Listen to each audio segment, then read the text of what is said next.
Okay. The first two I'm going to read for Bill.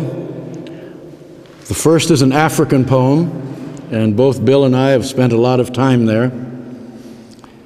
And it's a poem called In the Village, where I've spent a great deal of my life. And one thing that always amazed me was that I never met a person in the village who was bored. And we are faced with such enormous ennui in first world countries and high-tech countries where we are distracted from distraction by distraction, as Eliot said, and where we have an infinite variety of things to do.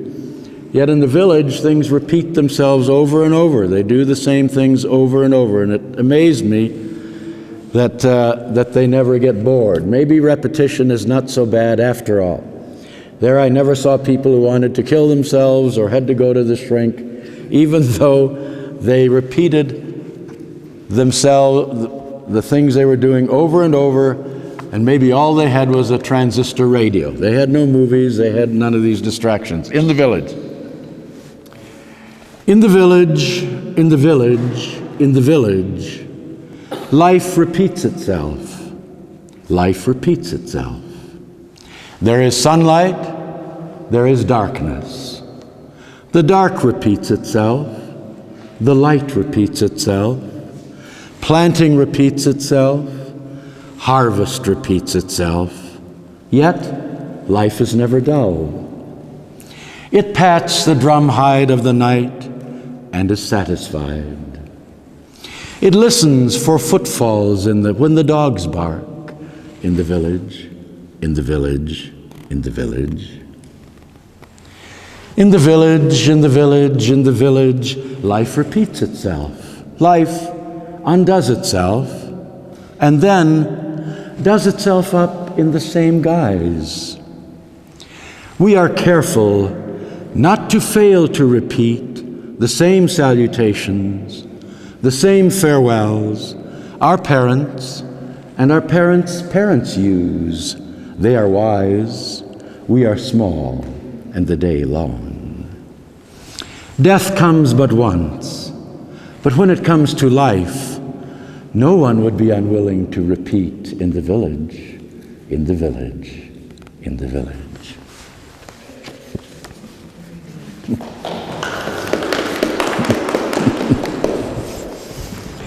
And the second one is a poem that Bill likes a lot. It's one I read at the rest of them are all going to be from the manuscripts I sent to the UN for the UN Literary Prize last year.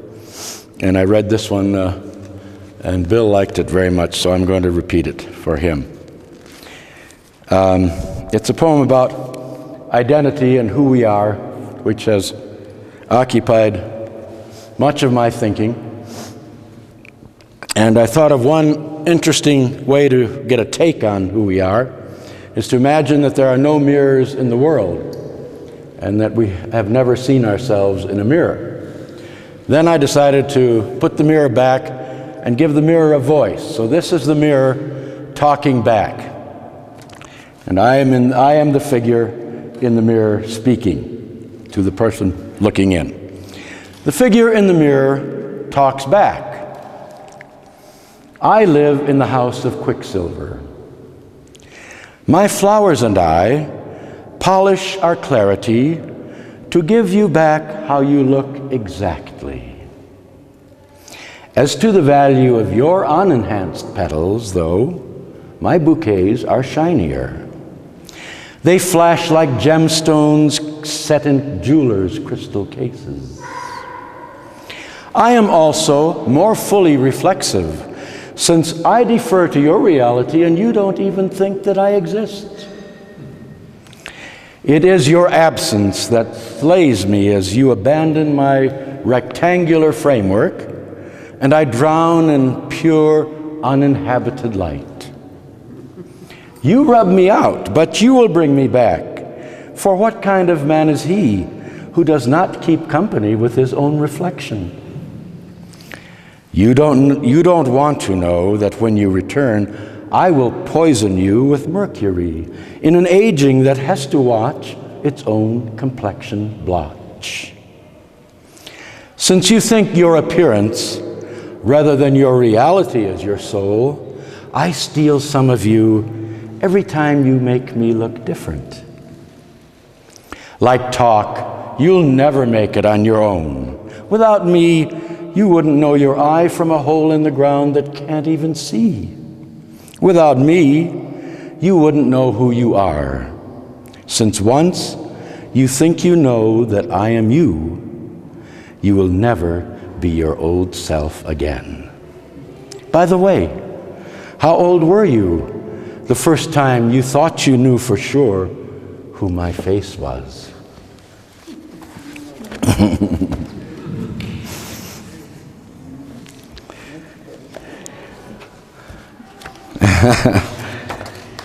And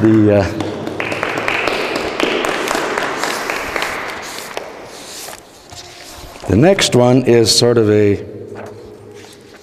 I'm going to load on you. I'll give you a little background because it is a poem about things that we think about here in the Club of Rome. And see if I can find it here.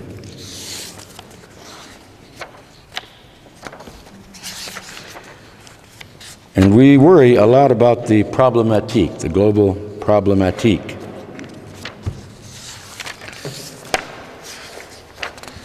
Oops, wait a minute. This poem is complicating the issue by worrying about the invisible problems that we are facing. The four horsemen of the apocalypse, of course, are war, plague, pestilence, and famine, visible. And each one of them is bad enough, and all of them together are even worse. But there is probably not one of them that would wipe out the whole human species.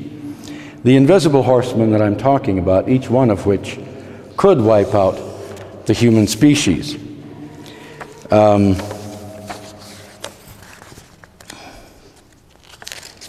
Bear with me one moment while I look for this. Here it is. It's called Four Invisible Horsemen, and the background of the invisible horsemen for me was when I was reading Toynbee's study of history, and he was investigating all of the cultures and civilizations that have lived on Earth and why they collapsed, and he evolved the theory of challenge and response. And sometimes the challenge was too great, but usually something within the culture weakened them, and hardening of the arteries occurred, or they were unable to respond to the challenge. And then, at the end of his life, in one of his works, he said in a one-sentence toss-off, when he was talking about cultures and civilizations, he said, of course, there's only one civilization left on Earth, and that's Western technological culture. Now, he never did anything more with that, but imagine the implications of that if he's right, that each civilization has within itself the seed of destruction, the seed of death, has a morphology, a birth, growth, and death, and we are the only culture left. Of course, there are other vestigial cultures and museum cultures and isolated cultures that we're supporting artificially. Then if we also follow the same pattern, we are doomed. So what are we going to do that is going to be different from these other civilizations is the question that I have been thinking about all my life. And the four horsemen that I identify in the poem are the destruction of poetry, because I believe that when Plato outlawed poets and kicked them out of the Republic 2,500 years ago and enthroned reason, he set in motion a series of philosophies that have resulted in egocentrism and solipsism, that is total subjectivity and relativity. And it is only, I believe, poetry, and by poetry I mean also music, art, dance, the highest expression of human activity and thought, that I think can give us the values and the vision and the wisdom that we need to revive our civilization. I mean, we must remember that all of our visionaries, people like Buddha and Jesus and Moses and Zoroaster and Muhammad, were poets. They all wrote in poetry, in parables or images and metaphors, or short pithy statements or parallelism. And yet we have so marginalized poetry that among the 6 billion of us on earth, there is not a single poet who is being supported by society and has time to put his or her entire life into this kind of thinking and expression. So that's the first invisible horseman. The second is survival of the most adversarial, I call it. And here I go back to Darwin and to evolution. And if the mechanism is survival of the fittest, and that means the most competitive and the most aggressive survive, and that is in our hard drive after billions of years, and we now have technologies that could explode the whole globe, how are we going to change that hard drive in the few years that we have left? And my suggestion is that we'd better think more deeply about it, because just talk will not do. Look at how much hatred there is and the kind of things that Dana is reporting on, the abuse that goes on, the wars, the fights. People love to fight. I mean, they still are in a combative mode. And my suggestion, I've written a book about the Four Horsemen, and I took it to New York, and they said, we can't make $1 million on this, you'll have to rewrite it for the universities. I've never gotten around to doing that. But my suggestion is that as we take a flood and build a dam and engineer it into electricity and agriculture, we're going to have to do that with our psychic combative energies and start competing for peace. We should have departments of peace as big as our departments of war, for instance. We should put that much energy into them. We should have all kinds of prizes we're fighting for. One example is the Nobel Prize. People are competing to be more peaceful than somebody else. That's a good thing. We have unconsciously, we're developing sublimation techniques as in sports. Without killing each other, people get out and play basketball and football and soccer and so forth, and they compete fiercely without destroying themselves. Anyway, I don't want to go on about that. That is the second horseman. The third one is computerized webs. Now, I've worked in the computer field, as Van has, and I have nothing against the computers, but I am afraid of how powerful the computer is and of our lack of knowledge of how the computer works and of our own assumptions. Alfred North Whitehead in The Adventure of Ideas says that these cultures and civilizations that disappeared never really understood their basic assumptions. They were unconscious, unrecognized assumptions. He said sometimes these come to the surface and then they can be changed. And he gives the example of slavery.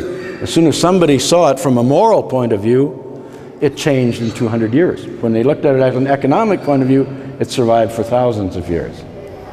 What if we are feeding into the computer that can do things more consistently than we can? Thank God we make mistakes and are sometimes inconsistent. The computer never is. What if we feed into our computer systems assumptions, deep cultural assumptions that are not life-giving? And there are many deep cultural assumptions we have. Radical materialism and faith in technology, that it will solve all of our problems, and so forth and so on. The fourth invisible horseman is the breakdown of consensual systems around which our societies are organized, since a house divided against itself will fall. All of the great visions that have united people and allowed them to sacrifice their own good to the common good are beginning to lose energy and are fading in the world.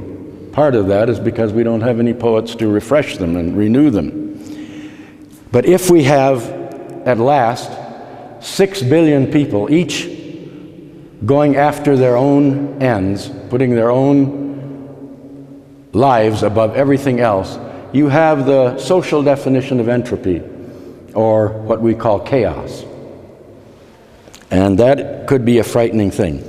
4 invisible horsemen. Now go with me into the the world of the invisible, and we'll take a look at it. 4 invisible horsemen.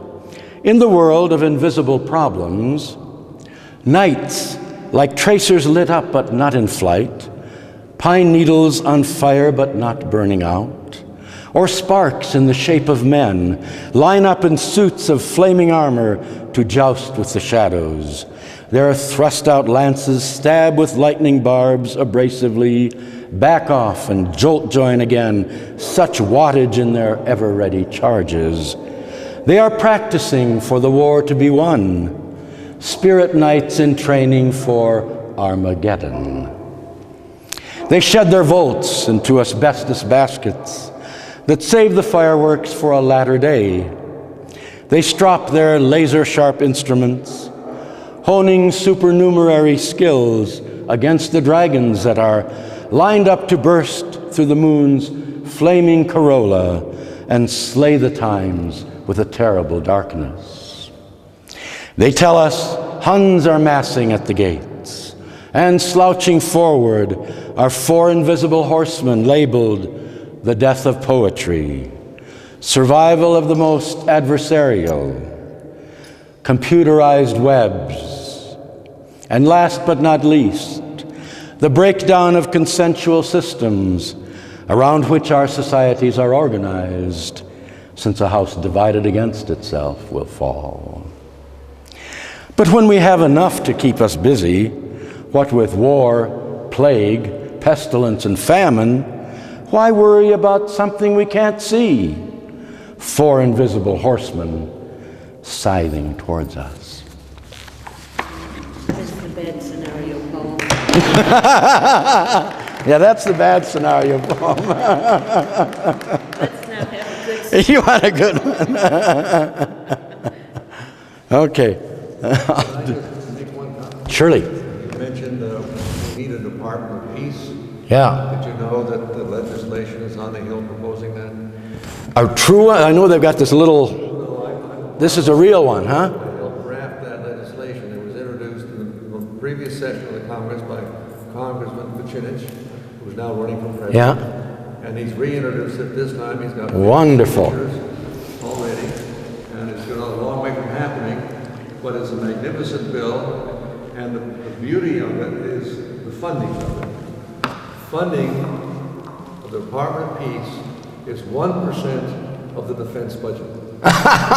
Great. 1% of the peace. Now, how about that? But people will start pouring money into that, you know, once it gets going. That's the main thing. Yeah, that's great. Terrific.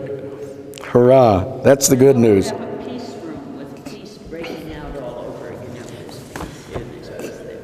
A peace map. Here's another one for Bill, who's also spent a lot of time in Africa. People who spend some intensive time in Africa often say Africa gets in the blood when they try to explain their love for Africa and their desire to get back to Africa and what it meant to them. They can't explain anything more than that, but they say Africa gets in the blood. And this poem is an attempt to elaborate on that.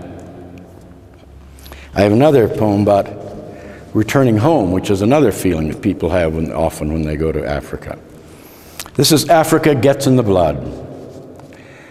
The old hands explain it as Africa gets in the blood, and that's all you need to say.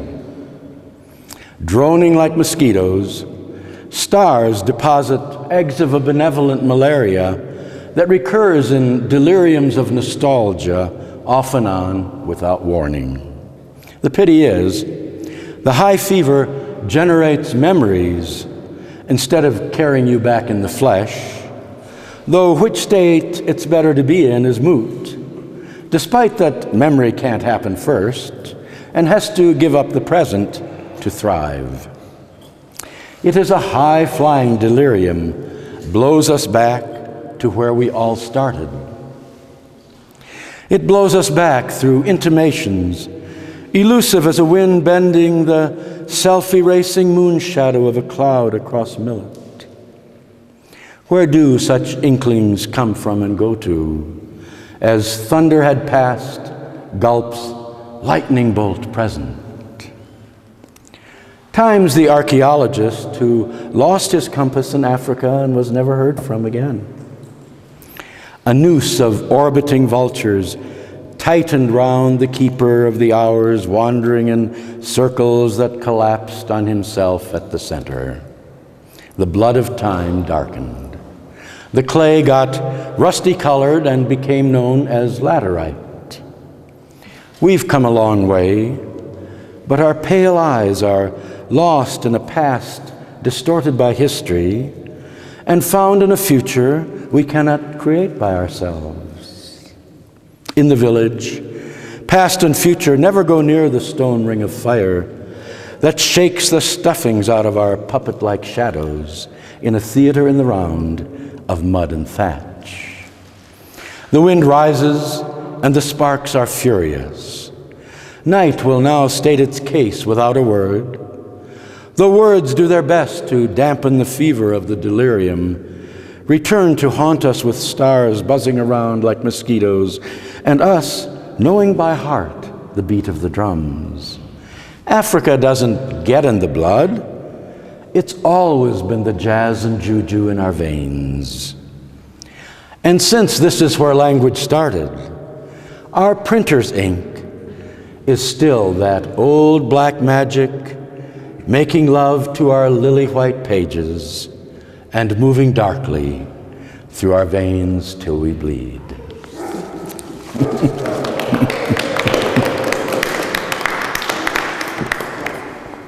Now I'll do a few San Miguel poems.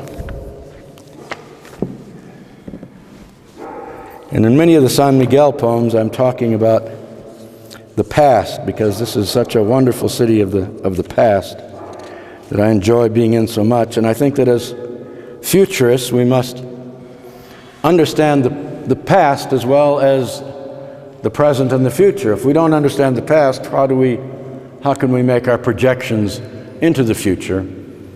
And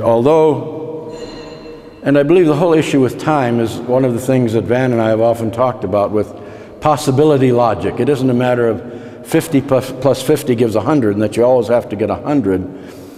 The brilliant insight of Buddha that everything is now is certainly 100% true. And yet it is also 100% true that the now is an avalanche of the past pouring into it, and that it exists for only a slight slice of life, and that the future is another kind of reality without which we couldn't survive.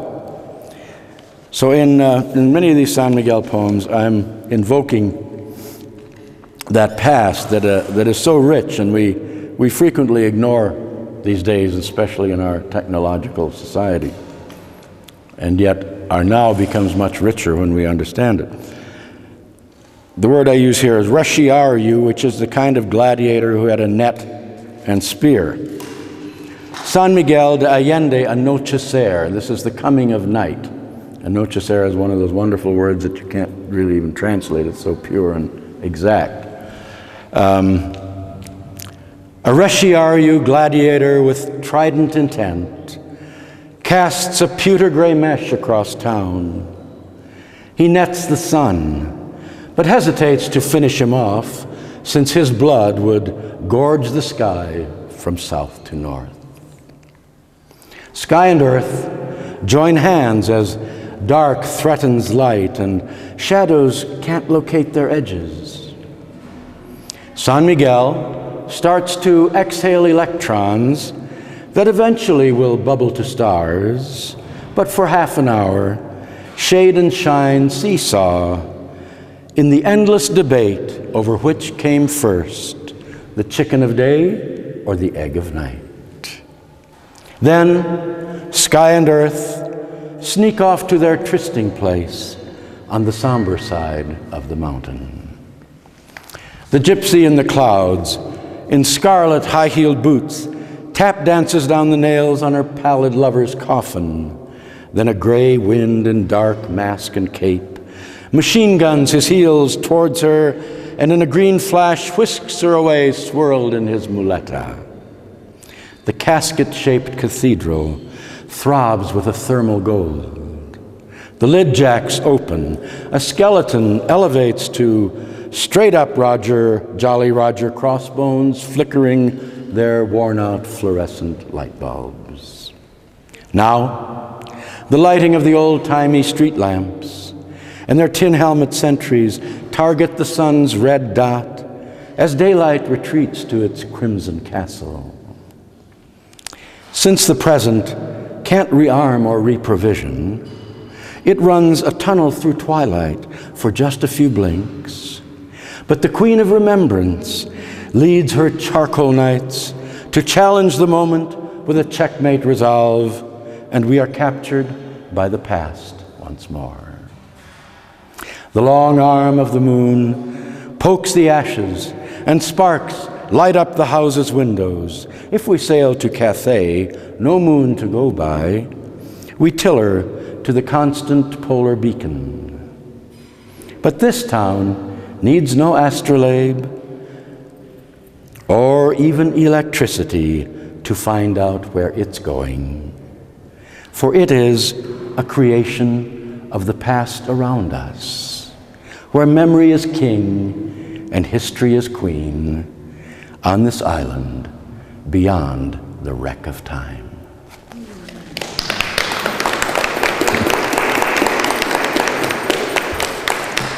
This is for John. He and I were talking about this hidden city here in San Miguel. You walk down a little street and you're walking down past a know-nothing little door and you look and all of a sudden there's a huge garden and all kinds of doors and activities going on. And I was telling him that we saw this developing, of course the Romans had some of this, we saw this developing in Arab countries where to get into the courtyard, to protect themselves, they built these big walls, and to get in you had to give the password. One of the passwords was Mafi, which later in Sicily became Mafia. So that it became the password for the family or the clan. You were accepted if you knew the password. But life goes on behind these walls, a kind of inside-out world. And it's called Courtyard Culture, Hidden City. Courtyard culture defined an archipelago of cities protecting civilization from Medina to Fez, Granada to San Miguel. In the Möbius concept behind courtyards, twist half the strip and splice outer surface to inner, then shorten the fields to flower beds and walkways beneath balconies that seem to look out when really they're looking in on a garden, and hide it all in 4 high walls. Exteriors became potted interiors. Oases left the sand and camel-nosed indoors. And feral juices that keep all things living were domesticated when well watered in courtyards from Cordoba to San Miguel. Sometimes I think courtyards are fortified islands guarded by granite fangs of inseminated with safety gargoyles, which then makes me think of calm cloisters, clean, well-lighted places, and sanctuaries where we can make the world go away so we can recover and go out and fight the bastards again before they take over the whole world. As I forsake the clenched fist cobblestones, I enter my courtyard, gated and encrypted, since it takes a dash of secrets to leaven the mysteries. My secrets unlocked for me and my family only. Unless a stranger screams the sesame password, which in Arabia was the word mafi, and in Sicily was declined into mafia, my walls remain inert and on alert, since it may take time to pacify the aggressive blue genes of what we call human nature.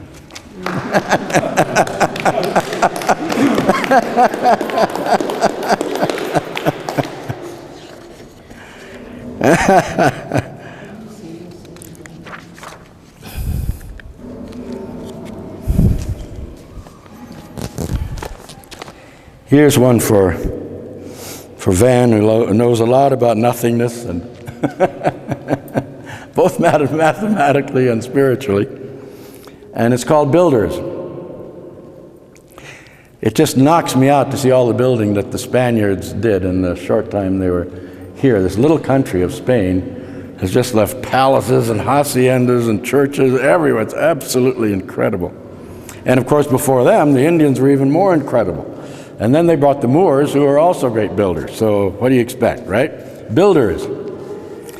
Indian fingers were grafted by the Spanish onto Moorish mandibles, and they all kept right on constructing as if that were an end in itself, and maybe for all that it is. Indians had been building for millennia, and the Spaniards and Moors for centuries. I wonder what kind of obsession makes a masterpiece like the Mexican churches, and now the Guggenheim's expanding spirals defying the downer of gravity, and the pushing against forest energy at Brasilia, or Gary's humpbacked wings folded off kilter. Battling the pulse rate of the dashing heart, we slow to the metabolism of thought and try to break further, as if our times should somehow be extended, since we're the ones who have to live with the awareness that mortality outlasts us. To compensate, we have built many fine towers to is that don't extend us beyond where we are. The passage in our lives that's a loophole is the zero we invent from the absence we cannot see unless we wall it in with stones. Design is the cavity shattered by thought that reconstructs the emptiness in the ways we make something out of nothing, as we encase old hollows in new shells. And so it goes until kingdom come, since both man and nature abhor a vacuum. The secret is in the way the vacancy is handled, broken down, and reconstituted into smaller, more manageable units. And we can zip through zeros easily into the world of negative numbers and the indivisible irrationals we live by.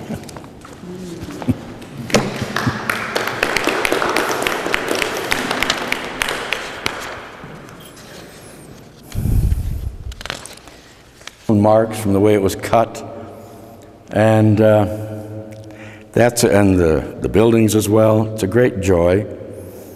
And so I wrote a poem about walking through San Miguel de Allende, and the end alludes to the battle between Antaeus and Hercules. Hercules being the analytical god of the Greeks, mortal, who later became a god, and Antaeus, the earth god of Africa, whose strength came always from the earth. The only way Hercules could defeat him was to pick him up so he couldn't touch the earth. And in my version, it works the other way. Antaeus is the winner. So, the stepping stones of San Miguel de Allende. I step on stones polished by the sandals of 160,000 sunrises plus. The rocks were sliced to jigsaw the sidewalks, or found rounded and got cobbled into streets. Each slab has striations unique as fingerprints IDing their swirls in ink. The stones go back to cutters and conquistadors, Vesuvius fountains that vulcanize mountains, planets slung on a bola through solar winds, and all shrunk to four forces that began to record their journey in atomic type codes when the Big Bang was still just a baby. I roll on natural rock and not cement. On processed limestone floats my tennis shoes. I bounce on an iambic trampoline of granite and sandstone, undulant, though cut up in townships, parceled to grids of city blocks.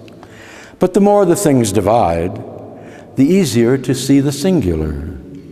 And I weep with joy for our unanimous star, A cloudburst of tears gushing down gutters, splashing back up to my drinking skin and spilling back down on my Adidas again. Like Antaeus, I soak up mineral spirits through wounds of pores in my basket of skin. With every step I take, I grow less weak, and Hercules retreats to the safe side of the street and leaves for towns more rational and plastic.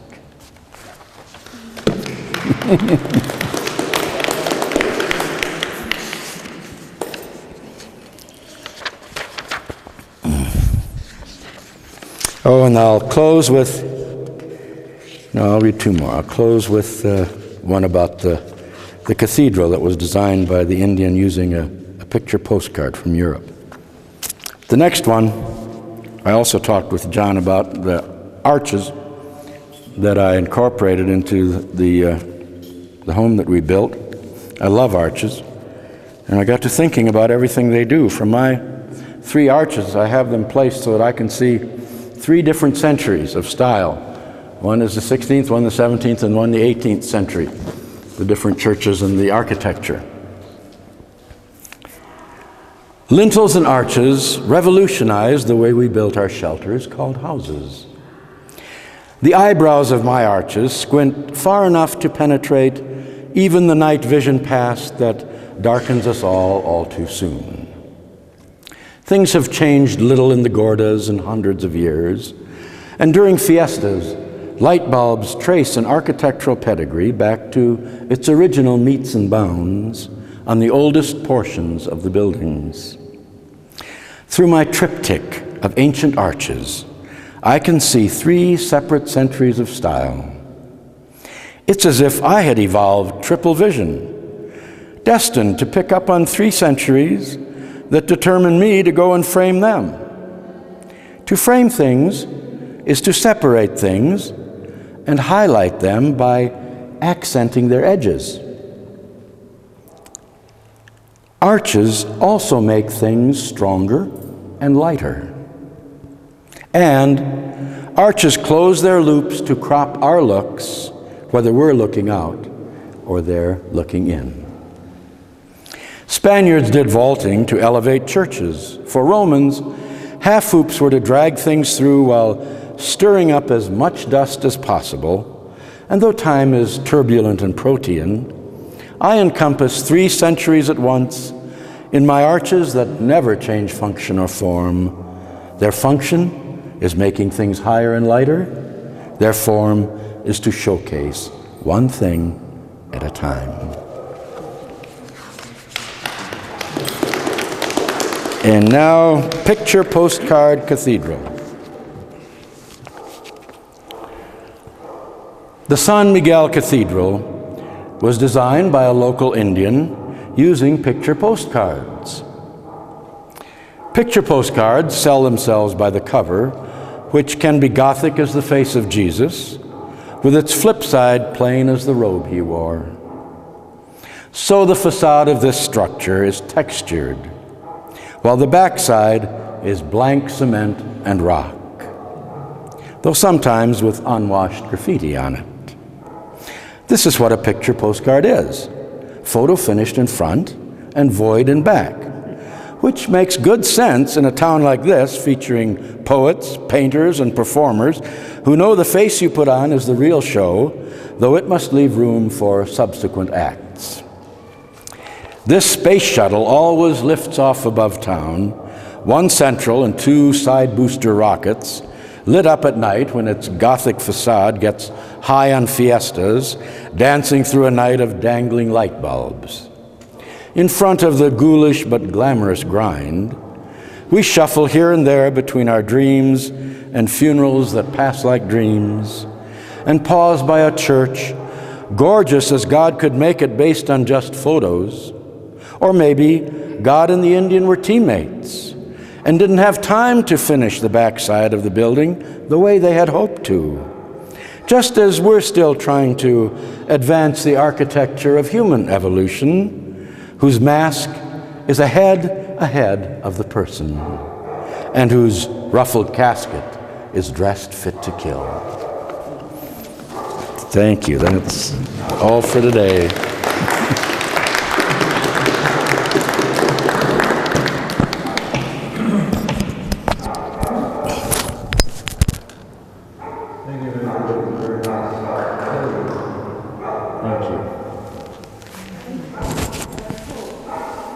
Alan, is this? That was great. This fell apart here. How do you? Oh, no problem. It didn't fall apart. Oh, okay. Very nice. You've got a lot of talent. I didn't know that.